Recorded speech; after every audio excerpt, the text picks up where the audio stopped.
So Shipa Shankaracharya compares the process of hearing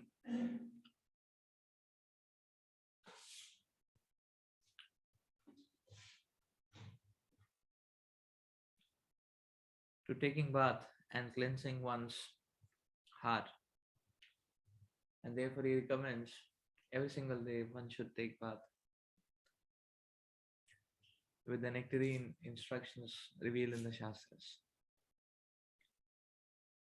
With the nectarine instructions coming from the moonlight devotees of the Lord, steadfast devotees of the Lord.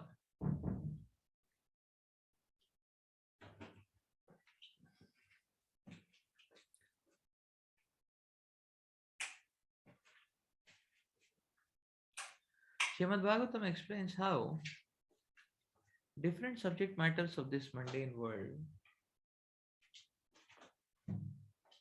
may come in front of us in varieties of shapes, forms, and fashions. But none of these subjects are actually satisfactory to the living entity because they are intrinsically incompatible.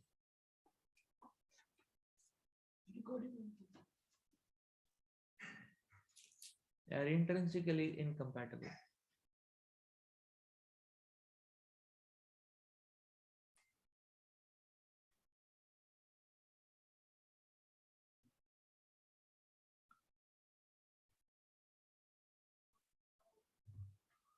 Why? Because there is uh, the living entity is primarily spiritual. And now, because a living entity is primarily spiritual, all the material, mundane subject matters uh, are incompatible to the soul. And how do we understand this? The proof of this is the dissatisfaction of the soul. The spirit soul is constantly dissatisfied. So every living entity is constantly, perpetually dissatisfied with whatever he or she has or doesn't have. This goes to show the incompatibility. This goes to show the spiritual nature of the soul, which requires a different diet.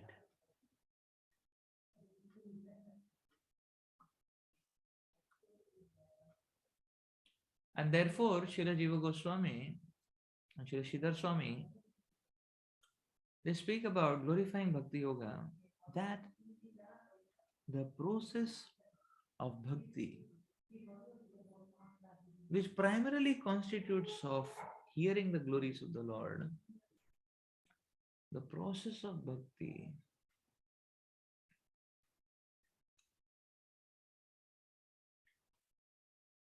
is not only easy to perform, natural to perform,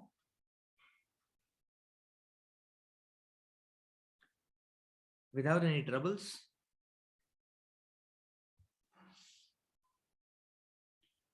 but it is the only process which can impart happiness to the living entity. It is the only process which can lead the living entity or direct the living entity to the experience of happiness.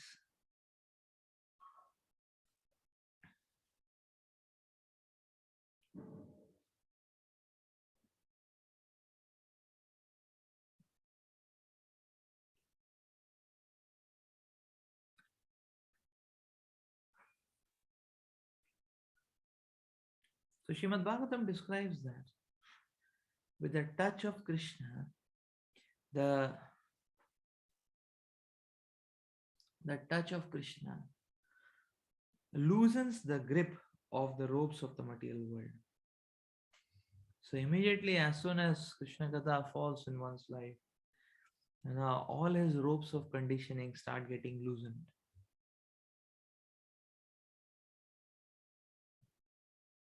So basically the conditioning start getting dissolved. And ultimately, by the process of the practice of bhakti, even the subtle body will get dissolved. Dissolved.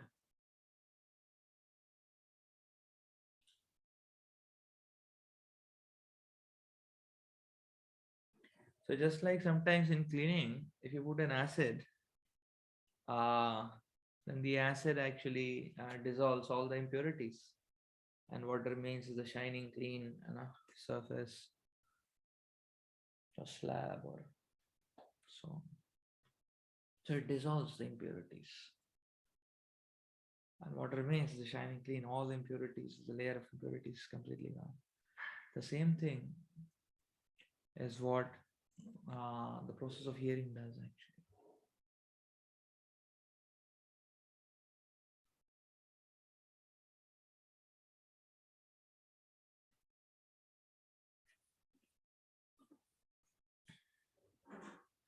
Therefore, actually, just like uh, there should be basically, you see, there should be a default activity of uh, when of no, there should be a default activity of everyone. Mm. So in general, you see, when a person not doing anything, that is what he's doing, So it's called default activity. That okay, whatever be the activity, one no, transgresses, I mean, or one no, comes back to the default activity. So in general, if you see people in the mode of ignorance, their default activity is sleeping. So just like if you see, so if you make people work, then they will do some work a little bit. Whenever you give them free space, they go to sleep. Uh, so like you have seen people traveling in buses or so what are they doing? They're traveling with their company to work, they're traveling or they're traveling back from the company, but what do they do in the bus? To sleep. So that's what happens. Similarly, on a Sunday, what do people do? The maximum amount of time. How do they spend their time? Because it's a holiday. There's no corporate work pressure and all that. They sleep. Is it not? Default state. Hmm. Uh, so, so as see the basically the point is that as devotees, now not only our specific, you know, uh, effortful, conscious activities should change, but our default activities should also rise. So, so as devotees, our default activity should not be sleeping. Okay, we get up in the morning, we put the attendance, we chant the Shishastikam, we start chanting, go to sleep. No, that should not be our default activity, should change actually. That's the point. Is it not? Many times actually, even in the life of a devotee, the sometimes many times voidism is a default activity. One is completely blank. Mm. One is completely blank. So uh, why? Because every now and then a devotee gets confused. What should I feed? Should I feed the material? No, should I walk on the material trajectory, spiritual trajectory, material trajectory, material activity, spiritual activity? What should I do now? Now that morning program is over, now attendance not there, CCTV cameras are not there. What should I do now? Should I read Bhagavatam, or maybe apply for a new job which is hyping, something like that.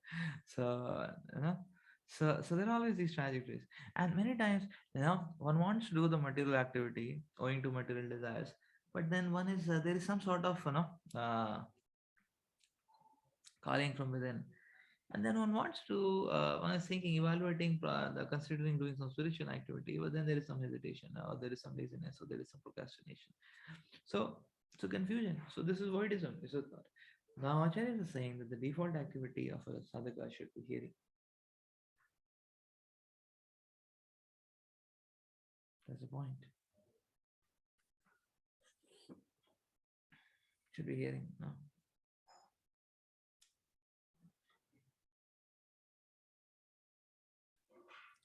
Because through hearing, cleansing of the heart is happening.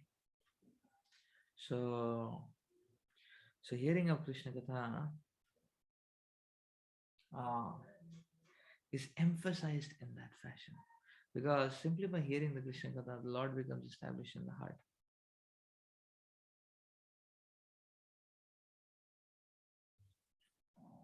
Simply by hearing Krishna Katha, Krishna becomes established in the heart.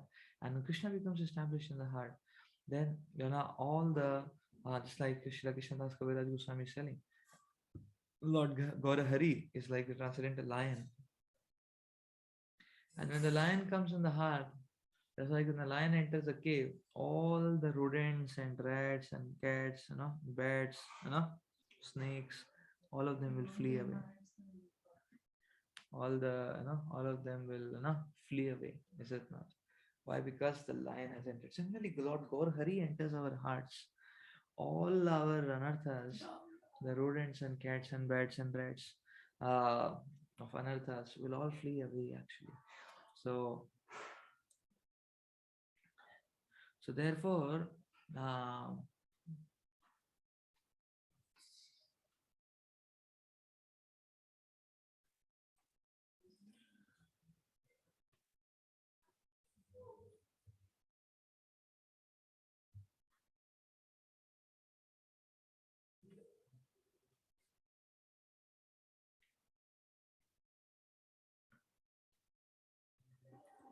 obviously the principle is that we just cannot keep uploading Krishna Katha into our existence or keep injecting Krishna Katha into our existence. It will become very soon super saturated state. So the state of constant intake of Krishna Katha can only happen when Krishna Katha, what we hear, as soon as we hear, uh, we are, no, we churn it time to time. We churn it, remiss and churn, and that way the Krishna Katha becomes more digestible. And one should keep doing service, then it becomes fully digestible. So now one can eat more, because that one has got settled, it has got mixed with the blood, it has got digested. That's the point. Otherwise, one will just hear, it won't get digested. That means even after hearing, we won't understand much. So undigested means we won't understand much. So some repulsion will come, or it will become monotonous and mechanical, and we will not get much deeper understanding. That's the point. So therefore, one has to meditate upon. That's why they said, okay, hear and then no, and then speak, preach. You know. So when we hear and share or preach, so when we preach, we are meditating and we are presenting Krishna's.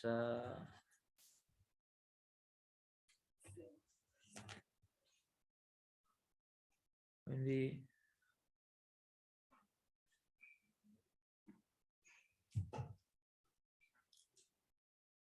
so we are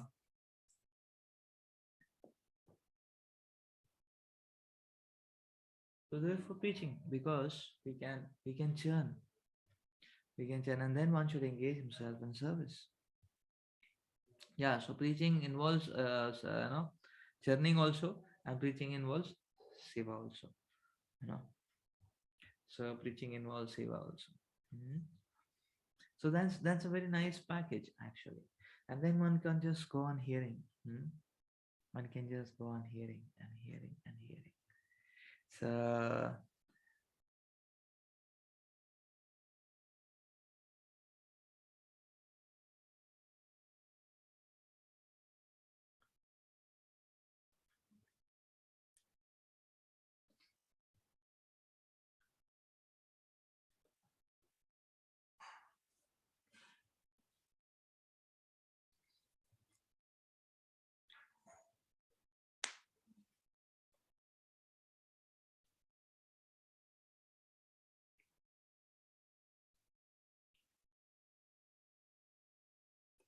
hearing of Krishna Katha, Bhagavatam describes, actually removes or uproots uh, the weeds of material desires from the root. That's why Prabhupada is explaining here that without some higher engagement, one can never give up the mundane attachments. one can never give up the mundane attachments. And that is the principle which is being explained. Mm. One can never give up these mundane attachments.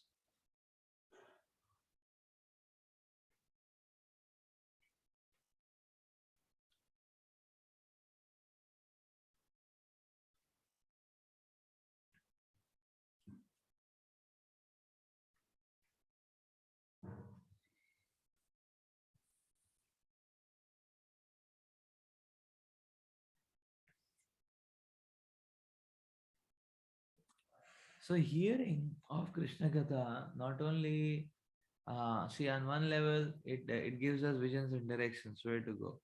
On the second level, actually, it dissolves our anarthas. So that gives us, uh, it loosens our grip. Now we can move much more freely towards Krishna. Thirdly, it also gives us positive nourishment. That means uh, it awakens or enhances our attraction for the Supreme Lord.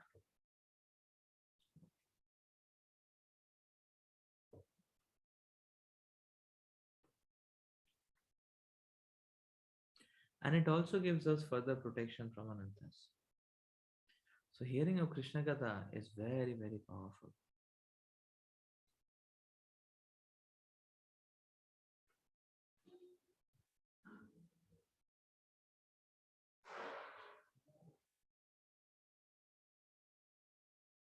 So Bhagavatam describes that actually all the other yoga processes, they do some makeshift, some temporary achievements, not temporary purifications. That is good for small time purification. Mm. So just like in a laboratory, if you put a chemical in a water, certain chemical, the all the impurities will settle down. The water will become pure. That's possible. But that's not possible on a large scale. Just like suppose the lake water is there, river water, there, how will it get purified? It won't get. You cannot put a chemical there. So one has to believe in natural chemicals. Or so then it is described. The Bhagavatam describes that the it is the autumn rain which can purify. So an autumn rain when it falls, when a little bit of it falls, the entire lake is purified. All the impurities settle down. So Krishna Katha is like that autumn rain actually. All our impurities of the heart they settle down.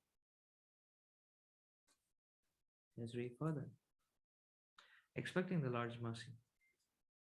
In the 10th canto, 14th chapter, verse 8, it is said, my dear Lord, any person who is constantly awaiting your causeless mercy to be bestowed upon him and who goes on suffering the resultant actions of his past misdeeds, offering you respectful obeisances from the core of his heart, is surely eligible to become liberated, for it has become his rightful claim. So this is the Tattainukampa verse. Yeah, 10:14:8.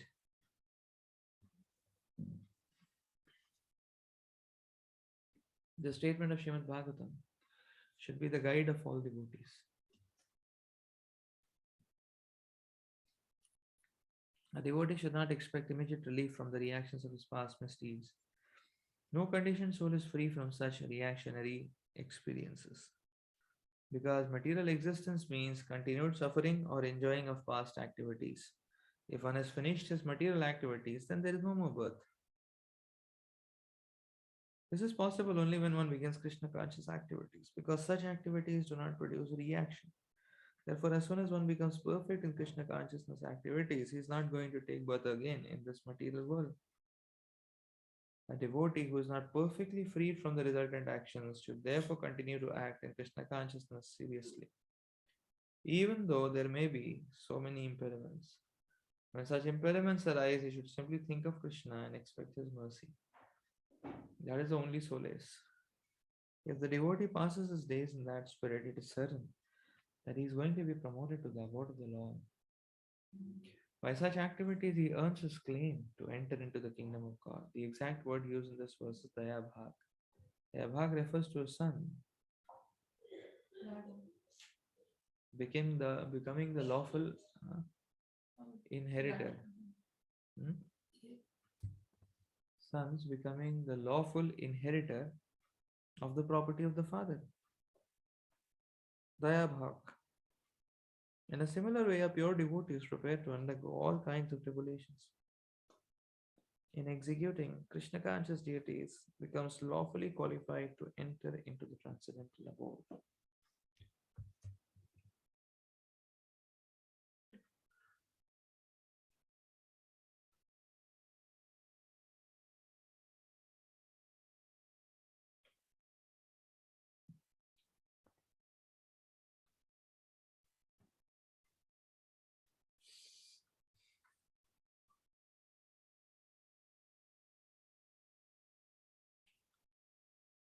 So here it is emphasized that Krishna's mercy is a surety. It is going to happen. So the problem is that as a conditioned living entity, and our experience with the material energy has been very miserable because material energy is a very cruel master, wicked and cruel master. In the sense that one can go on serving the material energy,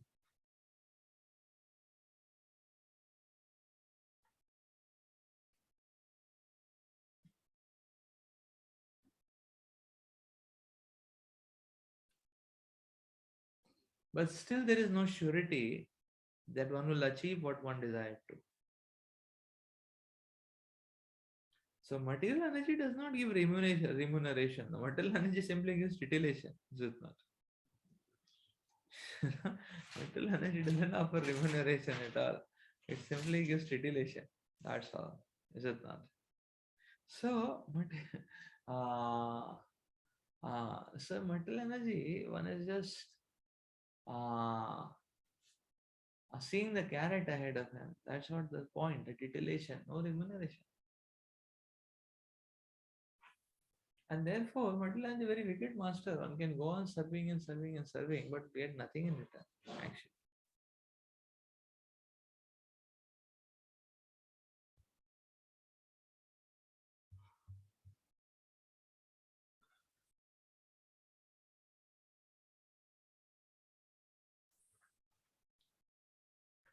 And we have this bad experience. So just like in material affairs, no matter whatever one does, somehow one never becomes happy and satisfied. So we have this bad experience actually, and therefore there is some hesitation in taking on to a full gear in spiritual life. But here the Lord Himself is emphasizing. See, the point is material affairs, spiritual affairs. Whatever be the affairs, it is going to take time for things to manifest. So, anyways, it's not a sprint, both ways. Therefore, one has to put faith because in due course of time, things will be manifest. Is it not?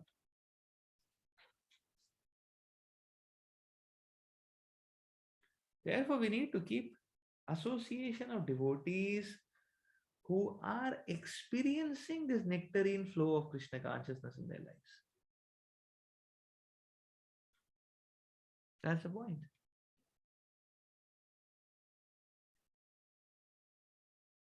Srila Prabhupada explains that devotees who are happily and enthusiastically practicing their Krishna consciousness are definitely relishing this transcendental nectar. Otherwise, how they can go on? Where is the fuel to go on in this material world? Is it not? When fashions change, when lifestyle changes, when everything is on the change, how can one remain steadfast? Is it not? The formula is given here.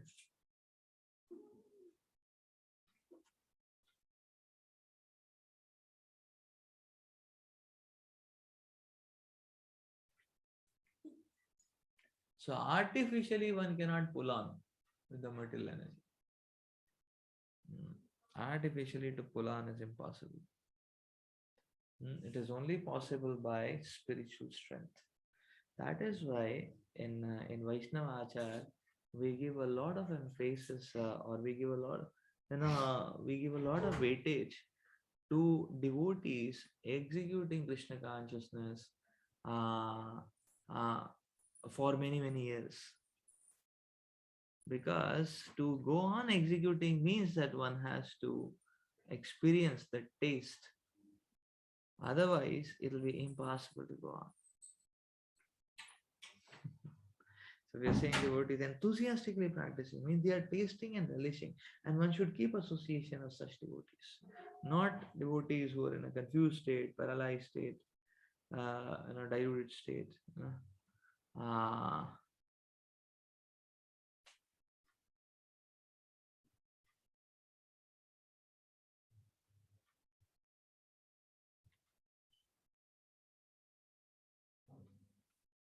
that's the point. So therefore, on a very positive note, one should, sadhaka expects Krishna's mercy to be done.